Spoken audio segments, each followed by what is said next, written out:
ഇന്ന് തന്നെ ഡൗൺലോഡ് ചെയ്യൂ. കാണൂ നിങ്ങളുടെ ഫേവറേറ്റ് ഷോസ്. അഥവാ നിങ്ങളെ ബുദ്ധിമുട്ടിക്കാൻ വേണ്ടി അവൻ തിരിച്ചു വന്നാൽ നിങ്ങൾ നിങ്ങളുടേതായ മാർഗം നോക്കിക്കോളൂ. ചോദിക്കാൻ ഞാൻ വരില്ല.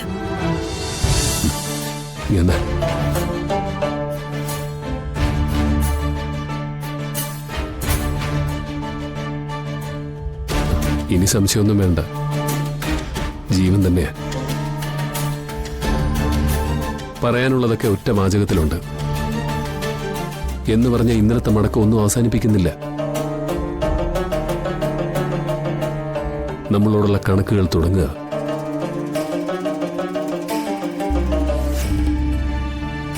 ഹരി, ഇനിയിപ്പോ നമ്മൾ മുന്നോട്ട് എങ്ങനെയാ ജീവിക്കുന്നത്? പേടിക്കാതെ ഒന്നും പുറത്തിറങ്ങാൻ പറ്റുമോ? ഒന്ന് ഉറങ്ങാൻ പറ്റുമോ? പറ്റും, പറ്റണം. നിത്യ ഈ ഉരുൾപൊട്ടലൊക്കെ ഉണ്ടാവാറില്ലേ? ആ രാത്രി ഓരോ വീട്ടിലും കിടന്നുറങ്ങുന്നവര് അത് പ്രതീക്ഷിക്കുന്നുണ്ടോ? അവര് ശാന്തമായിട്ട് ഉറങ്ങും. പൊട്ടി ഒലിച്ചു വരുന്ന വെള്ളവും പാറക്കെട്ടുകളും അവരെ എടുത്തുകൊണ്ടങ്ങ് പോവും. അതുപോലെ അങ്ങ് ചിന്തിച്ചാൽ മതി. ദുരന്തങ്ങളൊന്നും നമ്മൾ കാത്തിരിക്കരുത്. അത് വരുമ്പം വരട്ടെ. ജീവന് പകയില്ലാതിരിക്കാന്ന് പറയുന്നത് അത് നമ്മുടെ ഒരു മണ്ടൻ സ്വപ്നം മാത്രമാണ്. അയാള് വരട്ടെ. ഏത് രീതിയിൽ വേണമെങ്കിലും വരട്ടെ. നമ്മളെ കൊണ്ടാകുന്ന വിധത്തിലൊക്കെ നമുക്ക് ഫൈറ്റ് ചെയ്യാം.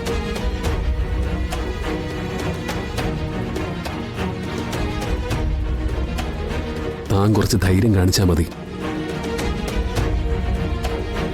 ഞാൻ ധൈര്യം കാണിക്കും. എനിക്ക് പേടിയില്ല. ഹരിക്ക് വേണ്ടി. ഞാൻ അയാളെ പേടിക്കുന്നു എന്ന് അയാൾക്ക് തോന്നിയ അയാൾ ജയിച്ചു എന്നായിരിക്കും അയാൾ മനസ്സിലാക്കുക. അതിന് ഞാൻ ഒരിക്കലും സമ്മതിക്കില്ല. ഹരിയാണ് ജയിക്കാനുള്ളത്.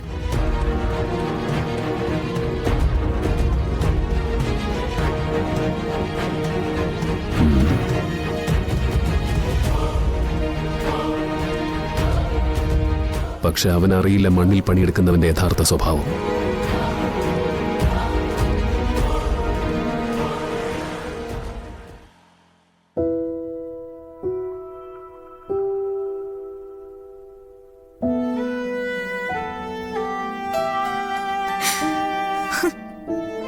അമ്മ വിചാരിക്കുന്നത് പോലെയല്ല കാര്യങ്ങള്. അപമാനം മാത്രം എനിക്കിവിടെ നിൽക്കുന്നതിനുള്ള കൂലി. അമ്മയുടെ പെരുമാറ്റം ഉണ്ടല്ലോ, സഹിക്കാൻ പറ്റുന്നില്ല. മോളെ, നിന്നെ ഇങ്ങോട്ട് അയക്കുമ്പോ അമ്മ നിന്നോട് പറഞ്ഞിരുന്നു, ചില കുത്തുവാക്കുകളൊക്കെ ഉണ്ടാവും. ബന്ധുക്കൾ എന്തെങ്കിലും ചോദിച്ചാ അത് സഹിക്കാമേ. പക്ഷെ ഇത് കൂടെ നിൽക്കുന്നവരല്ലേ നെഞ്ചി കുത്തുന്നേ. മനുവിന് നിന്നോട് പിണക്കൊന്നുമില്ലല്ലോ? ഇല്ല, മനു വളരെ നന്നായിട്ടാ പെരുമാറുന്നേ. മോള് കുറച്ചൊക്കെ അഡ്ജസ്റ്റ് ചെയ്യാൻ പഠിക്കണം. ഇപ്പോഴത്തെ ഒരവസ്ഥയില് അമ്മയ്ക്ക് അങ്ങനെ പറയാനേ പറ്റൂ. പോകുന്നതിന് മുൻപ് ഇങ്ങനൊരു വരവ് അവനിങ്ങോട്ട് വരണ്ടായിരുന്നു. പറഞ്ഞിട്ടെന്താ കാര്യം? എല്ലാവരുടെയും നെഞ്ച് കത്തിച്ച് പോകുന്ന കൂട്ടത്തില് നിന്നെ മാത്രം വെറുതെ വിടണ്ടെന്ന് തോന്നിക്കാണും.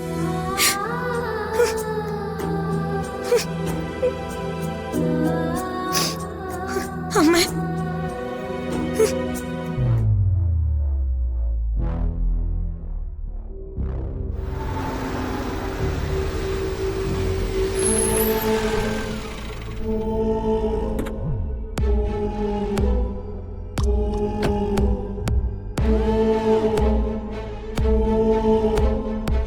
സുജാത വന്നിട്ടുണ്ട്.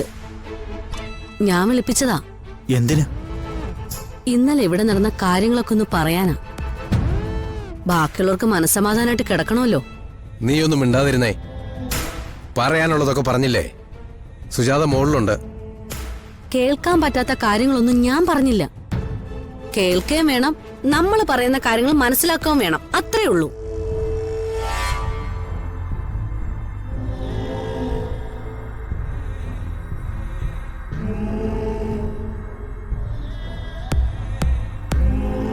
ആന്റി, എനിക്കൊരു മീറ്റിംഗ് ഉണ്ടായിരുന്നു. ഞാൻ രാവിലെ ഇറങ്ങിയതാ. പറഞ്ഞു. മോളെ, അമ്മ ഇറങ്ങാണ്. ആദിമോൻ എവിടെ? ആദി,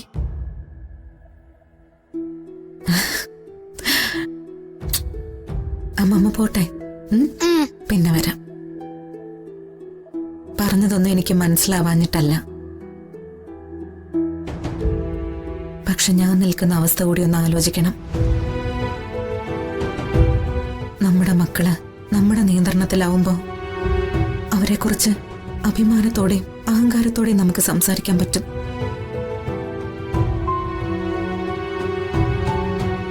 നിയന്ത്രണത്തിലല്ലെങ്കിൽ പേടിച്ചേ സംസാരിക്കാൻ പറ്റൂ. അവൻ എവിടെയോ പോയി എന്നല്ലേ പറഞ്ഞത്? ഇനി തിരിച്ചു വരല്ലേ എന്ന് പ്രാർത്ഥിക്കാം. അഥവാ നിങ്ങളെ ബുദ്ധിമുട്ടിക്കാൻ വേണ്ടി അവൻ തിരിച്ചു വന്നാൽ നിങ്ങൾ നിങ്ങളുടേതായ മാർഗം നോക്കിക്കോളൂ. ചോദിക്കാൻ ഞാൻ വരില്ല.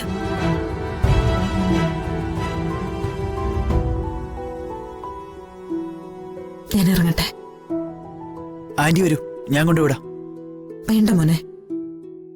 എനിക്ക് ബുദ്ധിമുട്ടൊന്നുമില്ല. ജ്യോതി, ഞാൻ അമ്മയെ കൊണ്ടാക്കിയിട്ട് വരാം. വരൂ. പോയിട്ട് വരാം. ബൈ.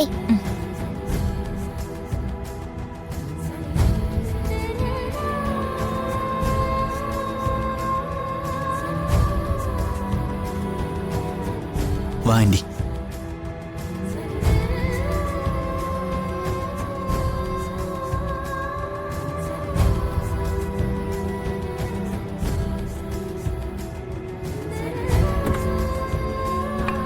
വണ്ടി എടുത്തു.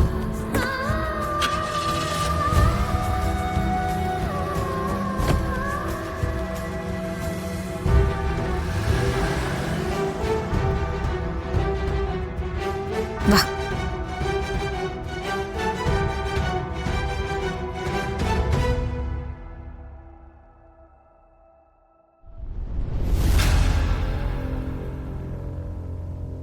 വന്നൂന്ന് ചോദിച്ചാ വന്നു, പൊടി തട്ടി അങ്ങ് പോവുകയും ചെയ്തു.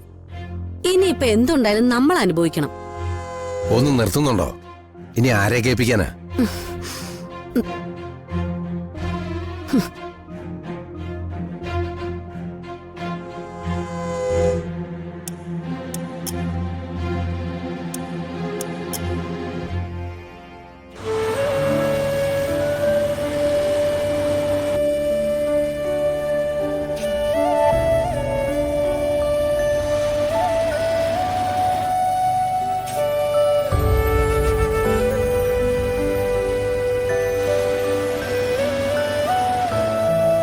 ഇവിടെ നിർത്തൂ. മധുര നൊമ്പരക്കാറ്റ്